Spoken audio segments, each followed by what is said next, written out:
Donc là, je vais introduire la dernière session, en fait, qui va être une session de 3 séquences successives. La première séquence avec Inara Graf, qui vient de soutenir une thèse, étudiante en psychologie, docteur en psychologie, je pense qu'on peut le dire maintenant, sous la direction de Céline Clément, sur un programme d'accompagnement, en fait, le développement d'un programme d'accompagnement parental chez des parents. Alors, est-ce que je peux parler? Est-ce que vous m'entendez mieux là? Oui. Oui. Là, donc, on va effectivement parler d'un travail de thèse de psychologie sur un programme d'accompagnement parental de parents d'enfants avec troubles du développement du langage. Un programme qui s'est mené sur plus de 3 ans, qui a été impacté par le Covid, effectivement, et je pense que Inara nous exposera tout son cheminement avec également les perspectives que couvre ce travail. Et là, je dois dire que le modèle du trouble de spectre de l'autisme ou du TDAH a pu nous aider grâce à l'expertise de Céline Clément sur les programmes de psychoéducation. Et je pense que c'est une ouverture sur des modalités complémentaires dans les réponses à apporter aux familles. Et je vais laisser la parole à Inara.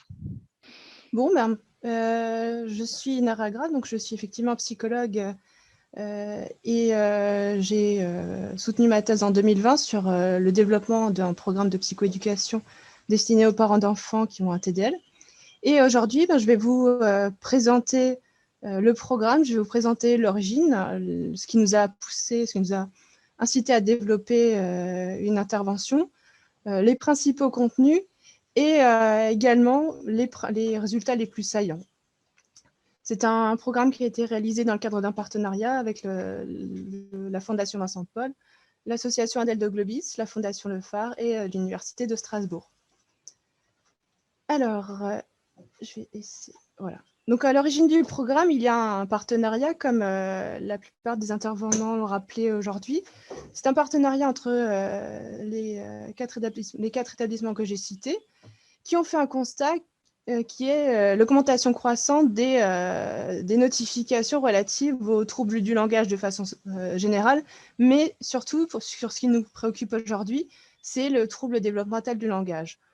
Alors là, par exemple, pour les notifications tout trouble confondu, on avait quasi plus du triple du nombre entre 2015 et 2017.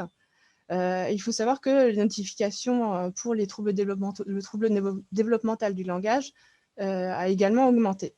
Ça pose le souci suivant, c'est qu'il y a de plus en plus de familles qui sont sur liste d'attente et donc des familles qui n'ont aucune solution par rapport à la problématique de leur enfant, que ce soit sur le plan scolaire, mais aussi sur le plan du quotidien.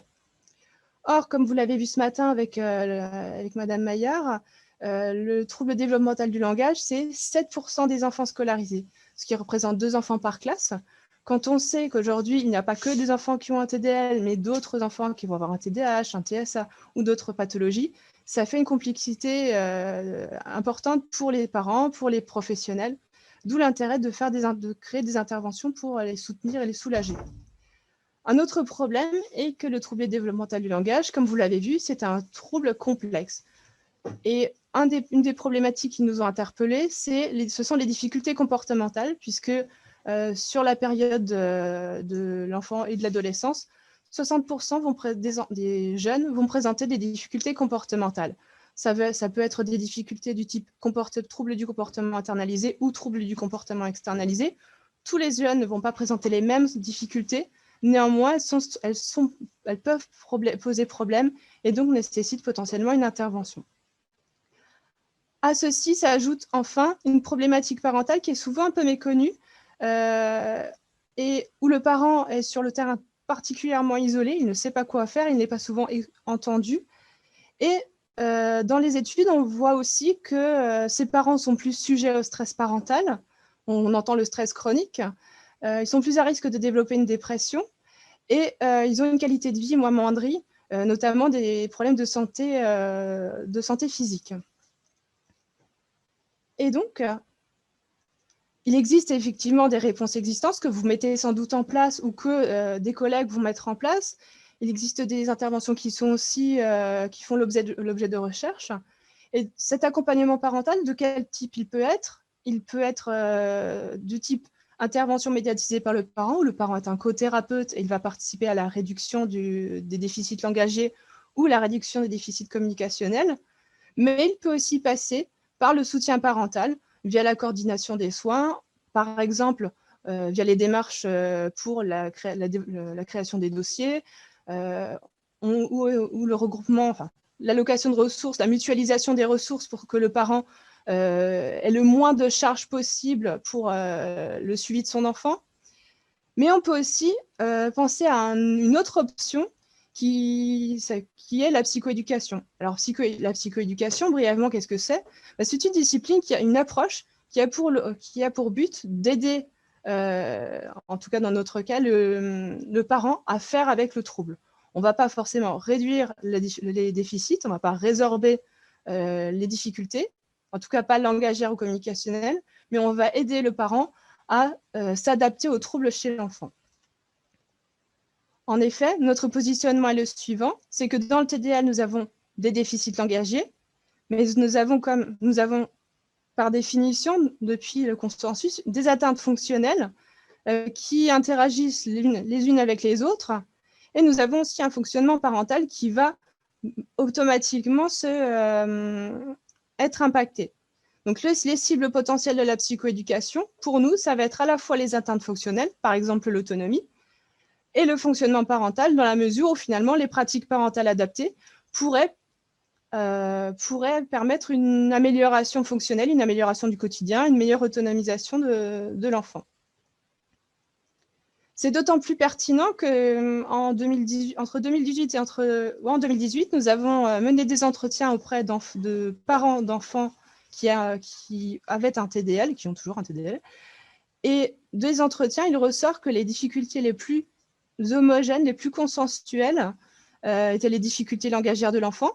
Alors là, quand vous voyez les participants, vous voyez que l'ensemble des participants, et donc des parents, estiment qu'il y a des difficultés, mais ces difficultés sont ciblées par les orthophonistes. Mais ce qui nous a aussi interpellés, c'est que lorsque nous interrogeons les parents sur les activités quotidiennes, il se trouve que les problématiques, les préoccupations les plus consensuelles c'est la dépendance à l'adulte. Alors, dépendance à l'adulte, je pense que ça parlera à beaucoup d'entre vous.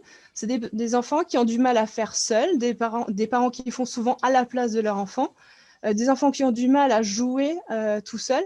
Et ça peut représenter une charge, une fatigue pour le parent.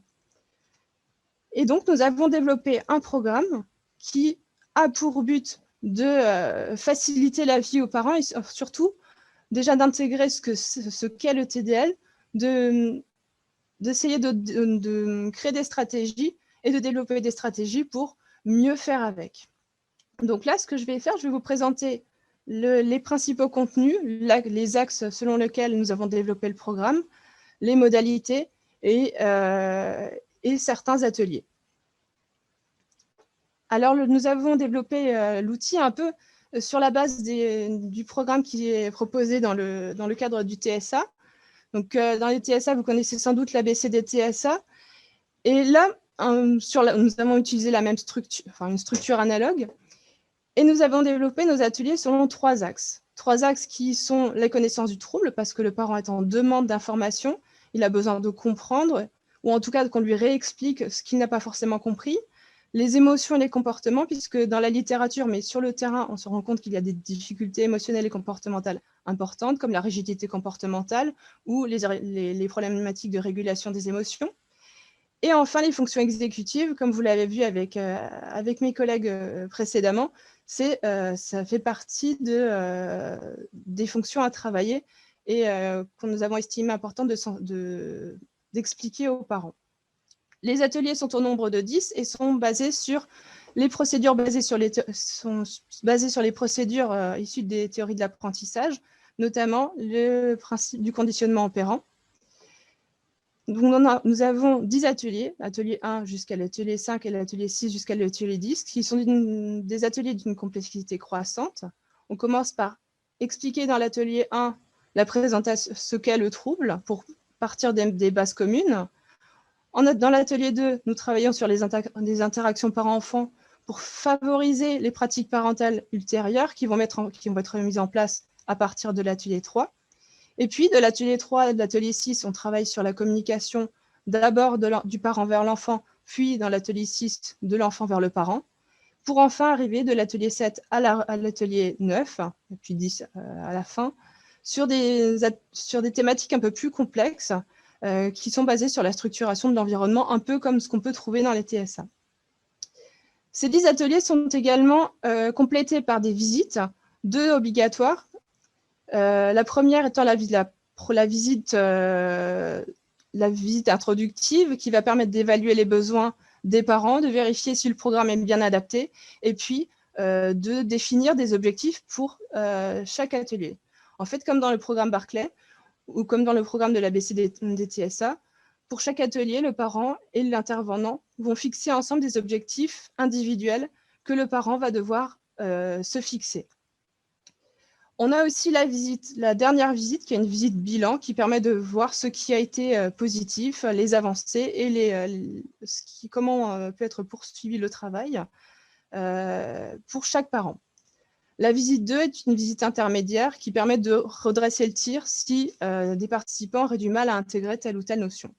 Au total, nous avons donc 10 séances à raison de 2 séances de 2 heures par mois, c'est-à-dire que ça nous amène à peu près 6 mois d'intervention, qui vont cibler des parents d'enfants TDL, qui sont âgés de 5 à 9 ans, donc on est sur du primaire, au format de groupe de façon préférentielle, même si la modalité individuelle est possible. Avec le Covid, on a été obligé, par exemple, d'avoir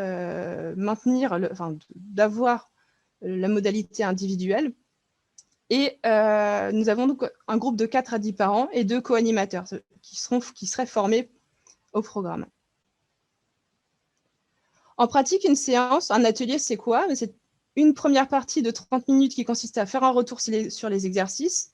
Donc, les parents mettent en avant ce qu'ils ont fait et également les difficultés, et les intervenants vont donner des feedbacks, valoriser le travail qui a été fait par les parents et vont amener à la réflexion pour les thématiques qui auraient posé problème.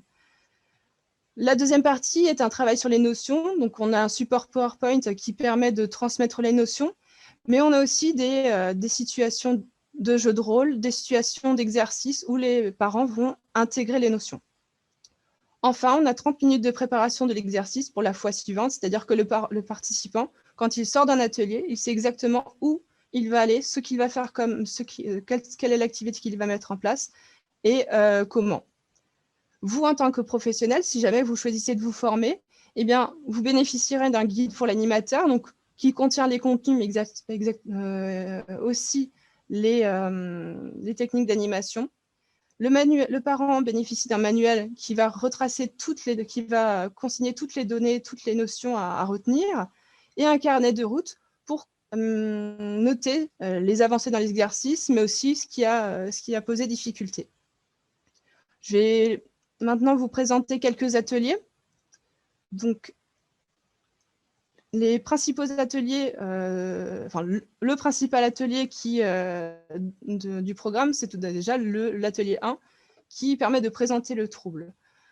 C'est un atelier au cours duquel on présente les concepts de base, ce qu'est le TDL, les causes potentielles.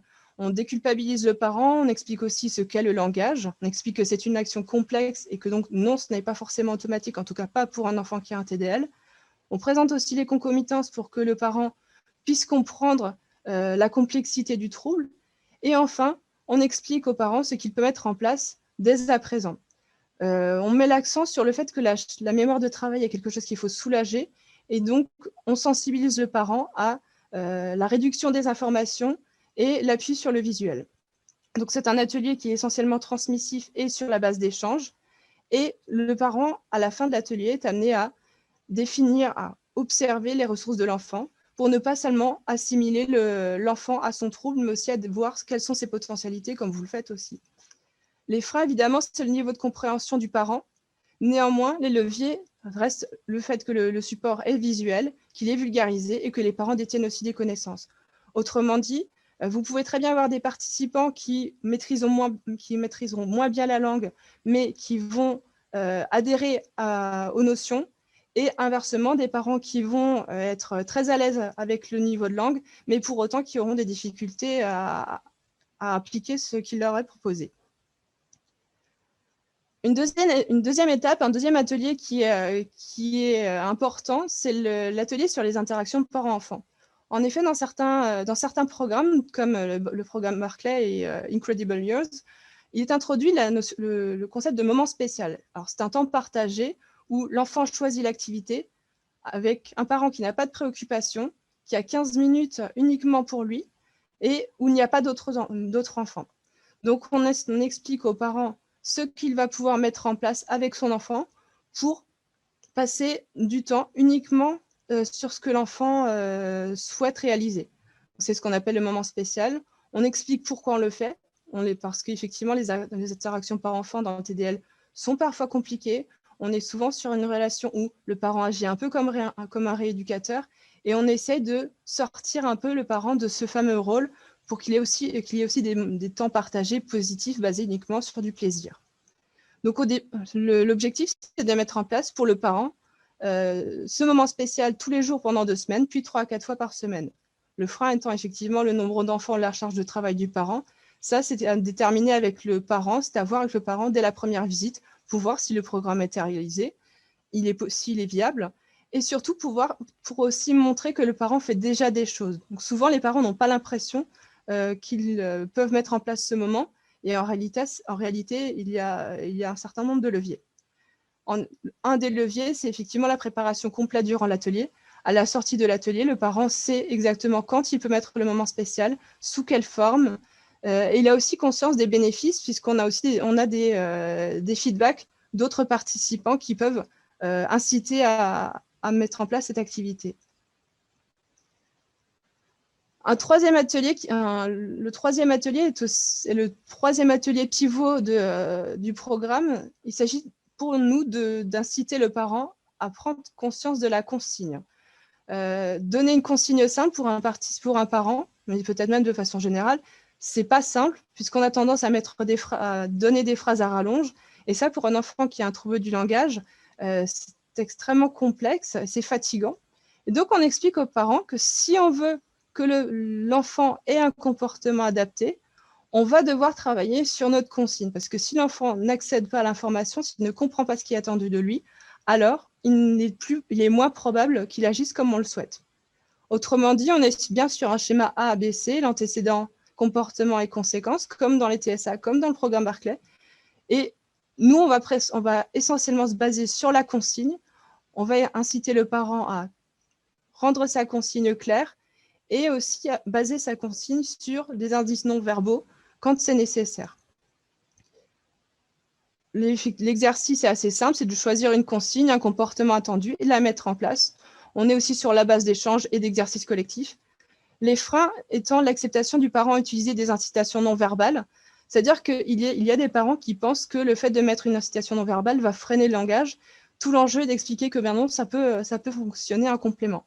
Les leviers, c'est l'aspect concret, simple à appliquer et à tout âge. Enfin, un des derniers ateliers que je tenais à vous présenter, c'est l'atelier 7 sur les initiatives sociales. L'objectif est d'aider le parent dans l'apprentissage des habiletés sociales. Pourquoi? Parce que les parents mettent en avant des difficultés dans le tour de parole, dans la gestion de la politesse. Et donc, on a cherché un outil qui permettrait de répondre à cette problématique. Alors, on explique ce que sont les habiletés sociales et on a mis en place un outil qui est utilisé beaucoup dans les TSA, mais pas dans le TDL, en tout cas pas dans la littérature. Et on explique donc ce qu'est un scénario social. Donc, on explique que c'est bien un outil qui décrit des situations sociales dans différents contextes et qui fait ressortir les indices les plus pertinents et les réponses les mieux adaptées. Donc, ça, c'est issu du diaporama. Et ensuite, on décrit la méthodologie assez simple pour que le parent construise à son tour, en tout cas puisse utiliser des scénarios sociaux. Donc là, on est par exemple sur un scénario social vraiment simplifié, du tour de parole. J'aimerais parler à papa, mais il est en train de parler. J'attends qu'il ait fini de parler et quand il a fini, je m'exprime. L'exercice du parent, c'est de choisir une situation sociale, d'utiliser le scénario à domicile. Donc le parent va vraiment soit construire, soit mettre en place directement le scénario chez lui. Le frein, on est encore sur l'acceptation de l'incitation non verbale, mais souvent les parents, avec le temps, vont se mettre à l'accepter. En tout cas, ils peuvent y arriver quand ils se rendent compte de l'intérêt pour l'enfant, de l'intérêt pour l'enfant pour ces indices. Un inconvénient plus sur le plan professionnel, c'est la préparation importante en amont. Plus précisément, si vous avez des parents qui ont beaucoup de ressources, qui ont déjà créé des choses par eux-mêmes, il y a moins de préparation. Les parents peuvent construire par eux-mêmes, aller sur Internet, découper des images. Et c'est assez simple.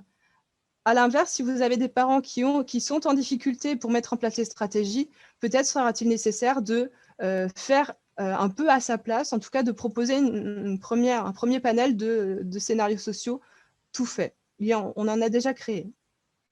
Les leviers, c'est que ça reste concret, applicable à tout âge, et on peut expliquer aux parents que, certes, on l'utilise durant la primaire, mais que, par exemple, pour un entretien d'embauche, on peut très bien être amené à utiliser ce type d'outil, donc c'est assez intemporel.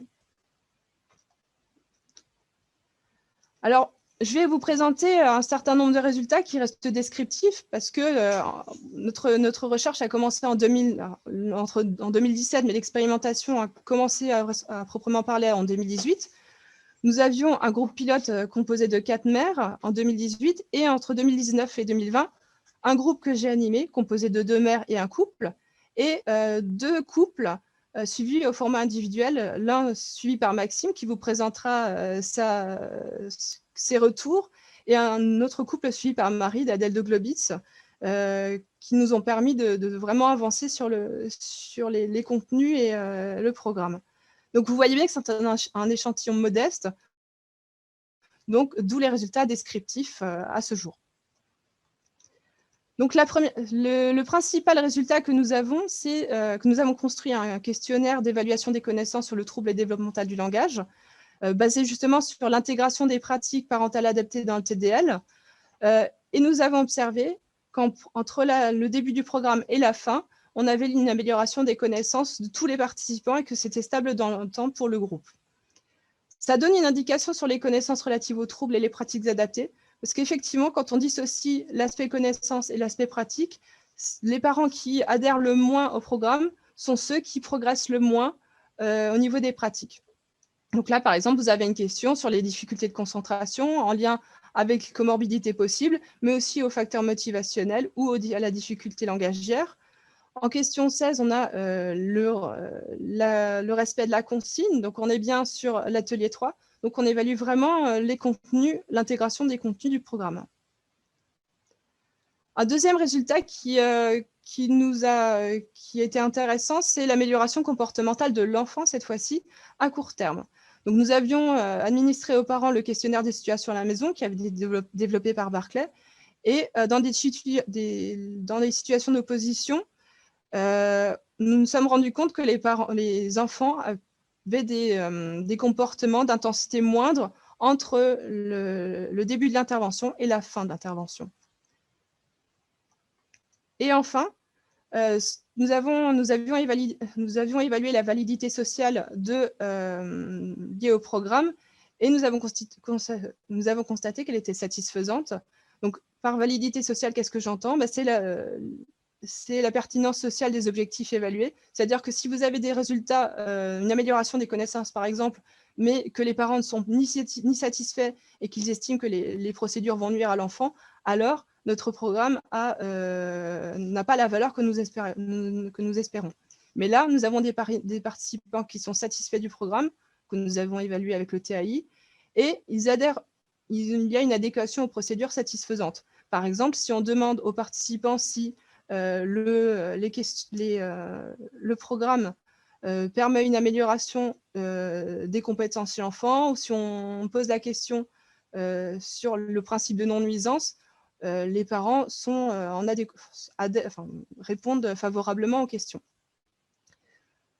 On a aussi des parents qui indiquent qu'ils vont utiliser les procédures dans le futur, ce qui est intéressant puisqu'il faut qu'il y ait une application possible en dehors du programme.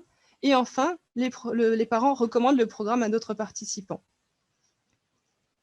Alors, sur le plan qualitatif, ce qui peut vous intéresser, c'est ce que les parents ont retenu. Alors, ce que nous avions mis en avant grâce à des entretiens en post-intervention. Les parents, tout d'abord, sont intéressés par les contenus. Ils ont estimé que l'un des travaux les plus intéressants, c'est le travail sur la consigne, puisqu'ils n'ont pas tout le temps conscience d'avoir des consignes trop complexes ou trop longues. Ils ont trouvé que les contenus et les exercices sont individualisés. Alors ça, c'est normal en psychoéducation, mais on a aussi l'impression en tant que professionnel que ce programme est standardisé, donc il faudrait que ça. Enfin, on peut avoir peur que ce soit trop superficiel, trop théorique. Et en fait, ça ne l'est pas. Et ensuite, on a aussi le format de groupe qui est largement apprécié, mais on se rend compte aussi que les suivis individuels sont possibles, même si certains participants auraient aimé davantage d'échanges avec d'autres familles, mais c'est le problème des suivis individuels, indéniablement. Et enfin, les qualités relationnelles de l'animateur sont appréciées. Ça, c'est intéressant sur le plan institutionnel ou pour les professionnels.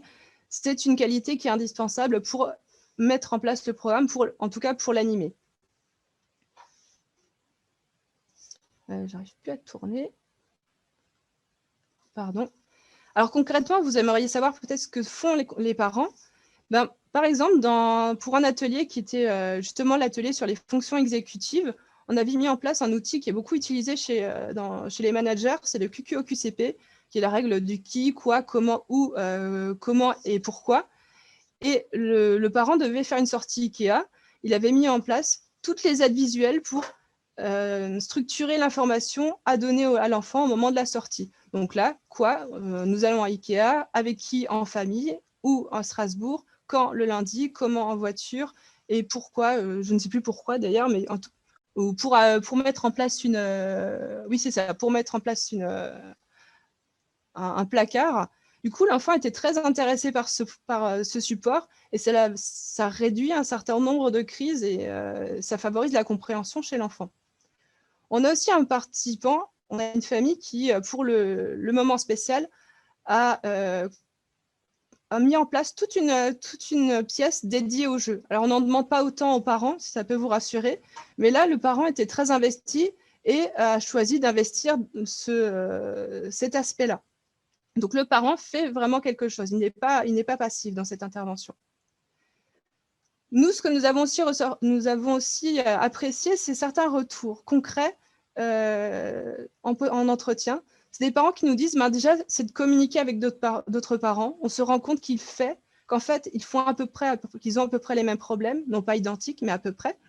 Donc, on a des isomorphismes entre ce que les parents ressentent. Donc, ça, c'est intéressant pour le caractère individuel, mais aussi sur le fait que les problèmes des parents fassent écho les uns vis-à-vis des autres. On a aussi un côté constructif avec des successions, des choses et des techniques qui peuvent fonctionner. Donc, on a clairement une progression qui a une logique qui parle aux parents. On verra que chez les professionnels, ça peut être aussi le cas. Et aussi le fait d'enfin de comprendre pourquoi il réagit de telle ou telle façon et indirectement de pouvoir mettre en place des outils adaptés. Et enfin, moi, je pense que ce qui est intéressant, surtout actuellement, c'est d'avoir des parents qui arrivent à transmettre l'information. Là, le parent dit, quand on se retrouve face à des enseignants ou d'autres parents, on peut maintenant justifier en disant, c'est comme ça fait partie de son trouble. On n'est pas juste, on a vu que, on croit que, on pense que. Dans une période où on est justement sur le questionnement d'informations fiables, je trouve que c'est très important d'avoir des parents qui arrivent à s'emparer d'une information qu'ils peuvent vérifier et qui est assez correcte. Alors, pour quasiment clore l'intervention, donc le programme, il a différents apports. Déjà, c'est un programme qui répond à des besoins parentaux réels. C'est un besoin d'information utilisable, concrète, fiable et qu'il peut utiliser et aussi qu'il peut transmettre. Et ça, on valide en fait ce besoin. On comble ce besoin. On a aussi un besoin de soutien social. Donc, même si on est en situation individuelle, on a quand même une personne qui va répondre à des problématiques auxquelles on n'aurait pas pu répondre si on les avait laissées sur la liste d'attente. Mais dans le format groupe, on a évidemment ce besoin de soutien social qui est comblé.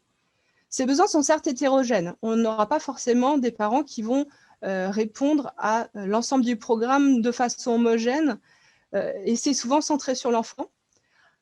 Tout l'enjeu, c'est par exemple dans un entretien motivationnel de bien cerner les objectifs des parents, de cerner les ambivalences et les freins qui pourraient être avancés pour la mise en place du programme.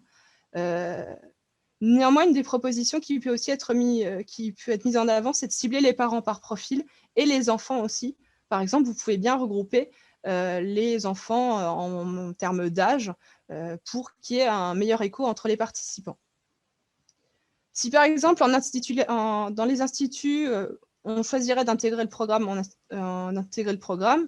on pourrait dans un premier temps, en septembre, réaliser un certain nombre d'évaluations, dont des évaluations fonctionnelles, pour déterminer les besoins du quotidien.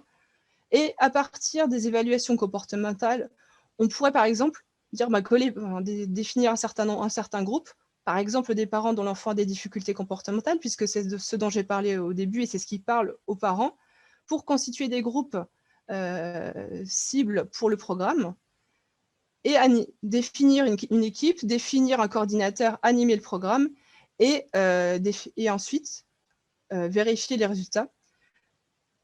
D'un autre côté, les autres parents ne seraient pas laissés de côté, mais bénéficieraient d'évaluations, quitte à revenir à une évaluation préalable pour constituer des groupes pour le programme par la suite. Pour finir, donc, la perspective est simple, former des professionnels. J'espère que je vous ai donné un petit peu envie de vous former au programme. L'objectif étant d'implanter le programme à plus large échelle pour s'assurer de l'efficacité. En octobre, nous avons fait une formation sur 2 jours avec une supervision possible. Il est question de remettre en place cette formation en fin d'année. Voilà, je vous remercie pour votre écoute et puis merci aux organisateurs. Merci beaucoup, Inara, pour cette présentation très claire qui fait envie à beaucoup de monde. On en reparlera. Je crois que la parole est à M. Youl pour présenter M. Brissot. Oui, avant de laisser la parole à Maxime Brissot et de saluer en passant nos partenaires vraiment de l'Institut Le Phare et de l'association Adèle de Globitz qui ont vraiment participé très activement à ce projet qui est intéressant. Et peut-être juste une précision de dire que bon, pour l'instant, il y a quelques partenaires qui sont en train de construire des projets autour de ce programme. Évidemment, le CRT là de Strasbourg, l'Institut Saint-Charles, l'Institut Le Phare, Adèle de Globitz, chacun avec parfois des variantes, mais donc ça devrait se diffuser progressivement, en tout cas sur le territoire alsacien. Sinon, effectivement, comme je le mettais sur les autres territoires, il peut y avoir des relais, ou même en Alsace d'ailleurs. Inara le disait, une formation est envisagée en octobre. Donc voilà, si des professionnels sont intéressés, n'hésitez pas à revenir vers nous. Voilà, je laisse la parole à Maxime Brissot, qui est éducateur spécialisé au phare et qui a participé à l'expérimentation de ce programme, qui va nous faire un retour d'expérience tout à fait de terrain et très pragmatique. Merci beaucoup. Merci, bonjour à tous et bonjour à toutes. Donc, je vais prendre le relais et essayer de partager l'écran. Donc, pendant que je fais ça, quand même une rapide présentation d'où je parle. Donc, effectivement, je suis éducateur spécialisé au sein de la Fondation Le Phare à Illzach. Ah, alors, j'ai juste l'aspect technique, cette fenêtre qui me dérange. Voilà, au sein du phare à Illzach, la Fondation Le Phare accueille et accompagne des personnes en situation de handicap, en déficience sensorielle, donc auditive, visuelle et dysphasique. Et du côté du TDL, actuellement, nous sommes les seuls acteurs du département, donc avec une liste d'attente qui est conséquente, même si nous sommes en train de mettre en œuvre des choses pour que cette file d'attente puisse diminuer. Et en cela, les ateliers de psychoéducation parentale nous intéressaient énormément pour répondre déjà à un premier temps aux besoins des enfants et des familles. Alors, l'intérêt de mettre en place les ateliers de psychoéducation parentale, répondre à un premier niveau d'intervention sur la liste d'attente, ça je viens effectivement de l'évoquer. il y a des besoins et il y a du monde qui patiente. Et déjà, de notre place, il nous paraît important et essentiel de déjà, à un premier niveau, de pouvoir donner des réponses aux familles et aux enfants. De transmettre du contenu aux familles pour comprendre le TDL et les répercussions dans la vie quotidienne. Bien souvent, on accompagne des parents qui vont avoir finalement une connaissance des bilans, mais concrètement, les bilans sur la lecture, sur la compréhension, voilà. Mais qu'est-ce que ça veut dire dans la vie quotidienne? Quel impact et quelles répercussions ça peut avoir? Ça, il n'y a pas toujours de visibilité dessus avant une intervention CESAD. Permettre à la famille et l'enfant d'être au centre de l'accompagnement. C'est véritablement important parce que à partir du moment où on va quitter la liste d'attente et pouvoir être dans ce qu'on appelle du coup la file active, donc être accompagné par le CESAD, nos postures à nous professionnels, c'est la famille au centre, la famille et l'enfant.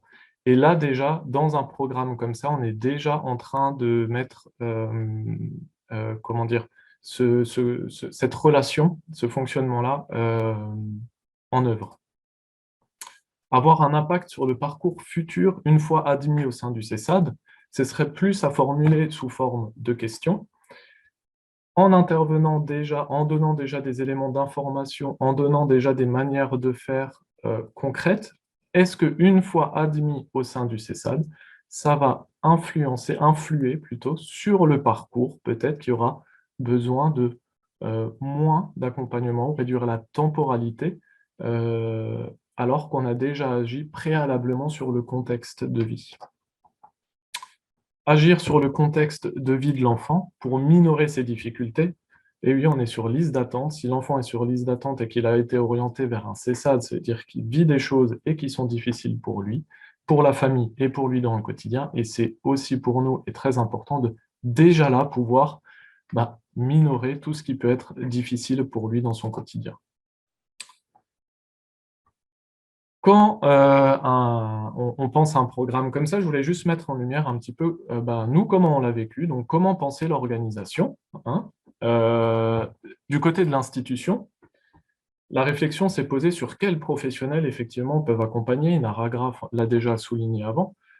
Il faut quand même des professionnels, ou au moins un qui sera tout du long du programme, qui a des connaissances précises autour du TDL, et surtout de l'impact de la vie de l'enfant et comment ça impacte dans la vie de famille et dans les différents environnements, pour vraiment comprendre et pouvoir sensibiliser après les parents là-dedans. Donc souvent, nous, dans notre idée, c'est psychologue à minima, éducateur spécialisé, et après à réfléchir pour le deuxième intervenant. Temps de préparation et d'appropriation des supports, des contenus, de la méthodologie. Là, ça a été annoncé, il y a une possibilité de se former, ce sera proposé, donc une formation de 2 jours, mais il y a un véritable temps d'appropriation des supports. On l'a vu, c'est inspiré de certains modèles autour du TSL, le modèle Barclay. Moi, je n'étais pas forcément dans ces types d'accompagnement sur des choses de type comportementaliste, donc il faut compter là-dessus le temps d'appropriation, de compréhension des supports. Le temps de l'atelier en lui-même, c'est 2 heures. Il faut pouvoir, tous les 15 jours, arrêter ce temps-là et les temps de préparation qui vont avec. Et organiser les temps de regard croisé et en lien avec l'équipe. 2 personnes, effectivement, vont composer un atelier, mais il se fait dans le cadre d'un travail en équipe pluridisciplinaire. Et donc, c'est important de pouvoir échanger et faire des retours et prendre en compte les retours que l'équipe peut nous apporter. Et bien communiquer sur le fait que l'intervention se déroule sur la liste d'attente. C'est quelque chose que j'ai rencontré quand on proposait des ateliers aux familles, comme s'il y avait une sorte d'enjeu, et c'est bien compréhensible. Si je dis que je ne peux pas venir à l'atelier, est-ce que je vais venir plus tard, peut-être dans le CESAD? Donc voilà. C'est un enjeu qui est ressorti, en fait, pour toutes les familles que j'ai contactées. Donc, voilà, je le mets en lumière. Mais du côté de la famille, également, ça veut dire qu'il faut pouvoir être disponible sur 10 ateliers. ce qui peut être un frein. Pouvoir se déplacer, puisqu'on parle normalement de thématique de groupe, et donc de le faire sur site, de faire garder ses enfants, de pouvoir se projeter dans une approche groupale. Voilà. Pour certaines personnes, c'est très porteur, pour d'autres, c'est plus compliqué. Et avoir une certaine maîtrise de la langue. On va voir, effectivement, dans l'expérience, là, je vais y venir, ça a pu poser question, mais il faut quand même avoir un minimum de connaissances de la langue, parce qu'il y a quand même des concepts. Alors, ça c'est, j'ai mis effectivement de la théorie à la pratique, parce qu'on pensait le faire en groupe, et avec toutes ces contraintes mêlées, en expérimentation, hein, finalement, le déroulé a été fait avec une famille. Cela a un impact important, parce que les ateliers sont pensés en termes groupal. Et la dynamique et la posture de l'intervenant, j'y reviendrai tout du long en filigrane, est complètement différente. L'aspect relationnel est complètement différent. Je ne vais pas pouvoir rentrer dans les détails, mais quand on est dans une dynamique groupale et quand on est dans une dynamique individuelle. Un professionnel, donc finalement il n'y avait qu'une famille, un seul professionnel, ce fut moi. Le petit bonhomme dans l'espace, c'était un petit peu le sentiment que je pouvais avoir, être un peu dans l'espace en solitaire. Finalement, ça a été à domicile et pas au sein de l'institution, parce que pour une famille, il a été pensé que c'était quand même plus intéressant de pouvoir être au domicile, mais une nouvelle fois, ça change la donne du côté relationnel. Différents niveaux d'accès à la langue. La famille auprès de laquelle j'ai pu amener les ateliers donc, avait des origines portugaises, avec monsieur qui maîtrisait bien la langue avec un fort accent mais très compréhensible, et madame qui avait par contre un petit accès à la langue, difficilement compréhensible parce qu'elle avait un accent très très très très fort, très prononcé, et un petit vocabulaire. Voilà. Et une pandémie qui s'est invitée, et c'est pas peu dire parce que c'est venu complexifier les temps de rencontre, puisqu'il y a eu un temps qui a été arrêté. La famille ne souhaitait pas le faire en visio, ce qui est très compréhensible parce que c'est vraiment pas simple de présenter de tels ateliers à travers un écran. C'est faisable, mais compliqué. Donc voilà, concrètement, comment ça s'est passé? Et du coup, les mises en lumière que je vais pouvoir vous faire, c'est bien de prendre compte de cela. Ça n'a pas été un accompagnement en groupe, en institution. Voilà, pardon. Pourtant, il y a eu un parti pris. C'était important, on est dans le cadre quand même d'une action recherche. Donc, c'était de rester au plus proche de comment a été pensé le programme, même si c'est en individuel à domicile et que ça change beaucoup de choses.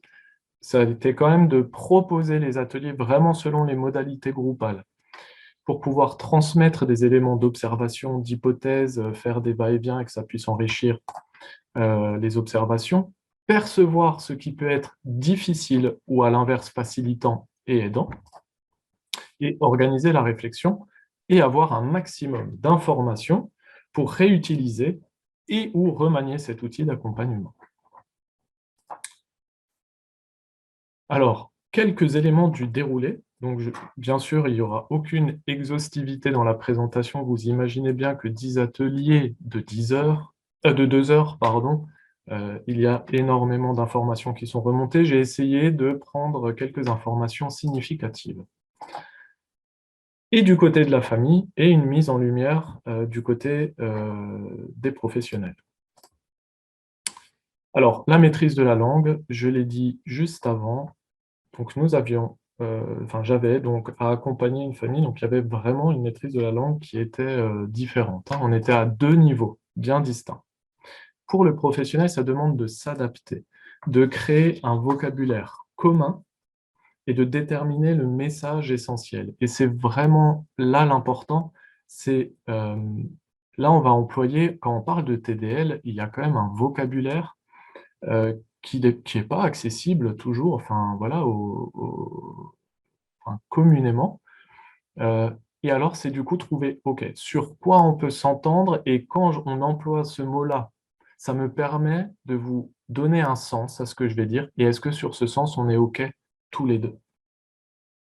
C'est finalement trouver, comme on le fait avec les enfants, c'est trouver le bon canal qui permet d'accéder au concept. Et c'est le concept qui est important.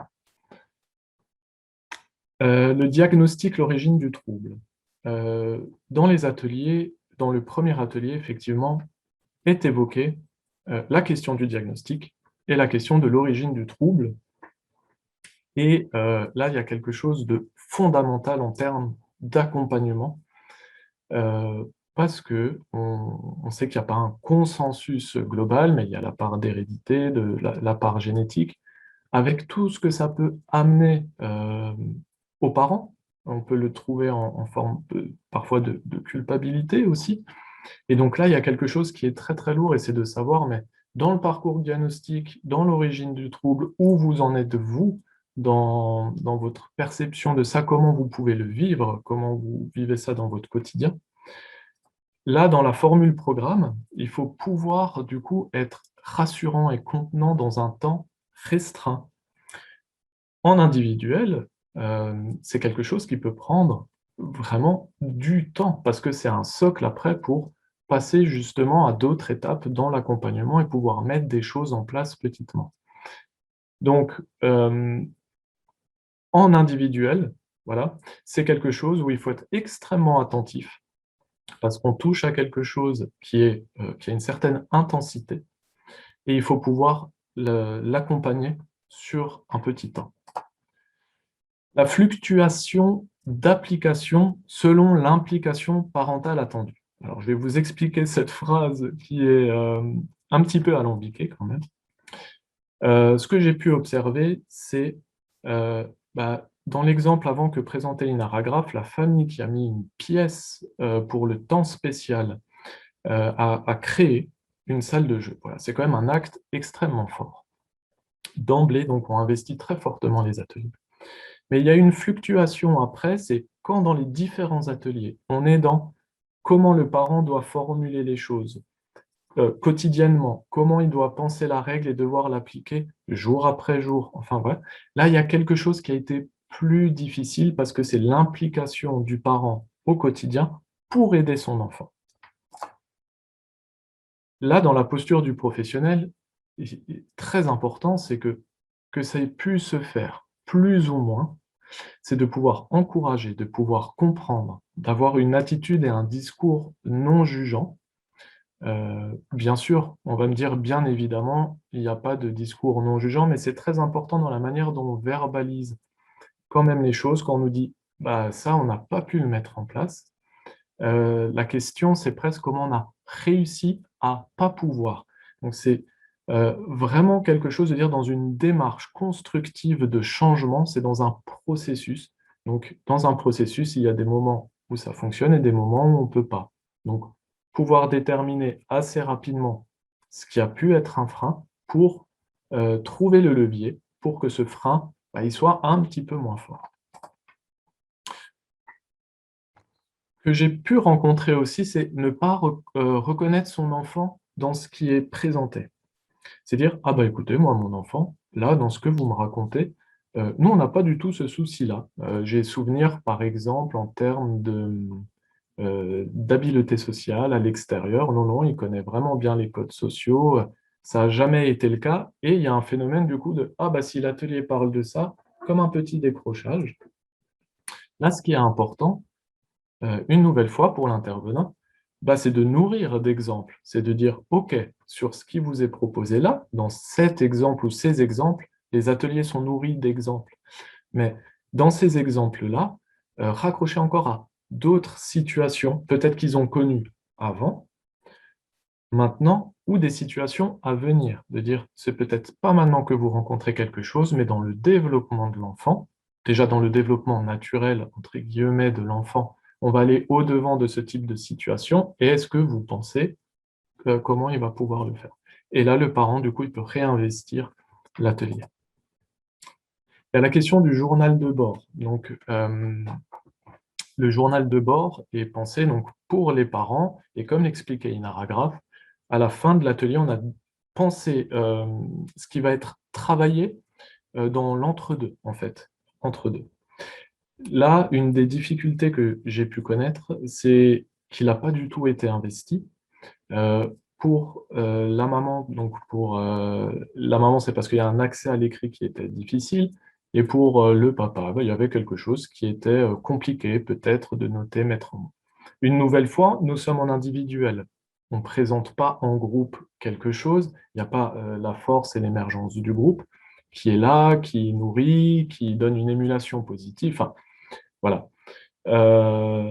Donc, sur ce journal de bord, là, ce qu'il a fallu, c'était prendre un temps supplémentaire pour faire ce travail de comparaison. Donc, de qu'est-ce qui a été différent, qu'est-ce qui a été possible. Pour les parents, parfois, c'est difficile quand même si on l'explique et qu'on l'amène en travail dans un processus, qui est de observer les petites différences de qu'est-ce qui a été nouveau. Donc là, on peut les soutenir dans la réflexion. Quand le journal de bord, ce n'est pas possible que ce soit fait comme ça de manière plus individuelle. On continue, parce que la liste est quand même longue. L'appropriation difficile des supports. J'accélère un tout petit peu. Donc, il y a certains supports, on va proposer certaines routines. Il y a vraiment des choses comme ça qui sont présentées, sauf qu'il y a quelque chose de... Il faut pouvoir s'approprier de tels supports qui demandent du temps et du travail. Donc là, pour le professionnel, c'est adaptabilité, proposer d'autres supports, avoir du contenu. Il faut déjà avoir une valise là, soit professionnelle, pour pouvoir amener des choses pour que les parents puissent quand même avancer et cheminer. Et déterminer ce qui empêche là maintenant. C'était ce que je disais plus haut. Le regard différent porté sur l'enfant. Nous avons eu à un moment donné, donc on avait monsieur qui, pour moi, à mon sens, comprenait bien le sens des ateliers, et madame, je me demandais parfois effectivement comment elle pouvait s'approprier ce qui était dit. Et au final, au fur et à mesure, c'est madame, pourtant pour moi dans la communication, ça me semblait plus difficile, qui avait mieux compris les concepts, qui appliquait le plus les concepts, et qui, du coup, comprenait mieux son enfant et les difficultés inhérentes à la dysphasie, et un regard un petit peu, on pouvait avoir, sans jugement, mais un peu de déni des difficultés de son enfant. Donc l'important pour le professionnel, c'est comment créer un regard commun parental, c'est les deux ensemble, donc un regard commun individuel et couple parental, ne pas dissocier les parents. Et a été relevé, les parents pouvaient me dire sur la fin une sensation de répétition. On voit un petit peu la même chose dans les contenus. Ce à quoi on peut amener à être vigilant, comment en fait les contenus, oui, ok, on a vu, il y a des choses qui sont répétées, mais en même temps, quelle est la part de l'intégratif des ateliers? Est-ce que vraiment c'est quelque chose maintenant qui est là présent? Pour conclure, c'est une approche complète qui permet de faire compréhension des différentes répercussions du TDL dans le quotidien et l'environnement de l'enfant, tout en proposant des réponses spécifiques. Là, j'insiste juste, certaines réponses spécifiques d'accompagnement. Donc là, à voir si on se les approprie, quoi ou comment, mais ce n'est pas les seules et uniques, mais elles sont très intéressantes. L'importance de la famille dans le soutien du développement de l'enfant. Les parents sont placés en tant qu'acteurs premiers et prioritaires dans le soutien du bien-être, du développement de leur enfant par rapport à un trouble. C'est éminemment important. Ne pas mettre le focus sur un élément difficile en particulier. Souvent, la problématique vient du côté scolaire. Là, je parle plutôt d'expérience, de ce qu'on nous dit, oui, c'est à l'école. Là, on a le trouble, la difficulté ne se trouve pas à l'école uniquement, il est dans la vie quotidienne et on donne les possibilités de le comprendre et d'alléger cela. En format de groupe, c'est intéressant, ça peut répondre à un besoin de plusieurs parents ensemble à un moment donné, et ça, c'est important. Il peut être appliqué en individuel, mais là, il sera peut-être à questionner sur la fréquence, parce que c'est peut-être un tout petit peu rapide dans un travail individuel sur une fréquence de tous les 15 jours. Et c'est un outil passionnant, un outil réflexif pour les équipes, parce qu'on a besoin de constamment se remettre à jour sur tout ce qui va être sur les bases théoriques et surtout sur toutes les sphères de l'enfant. Et je vous remercie de votre écoute.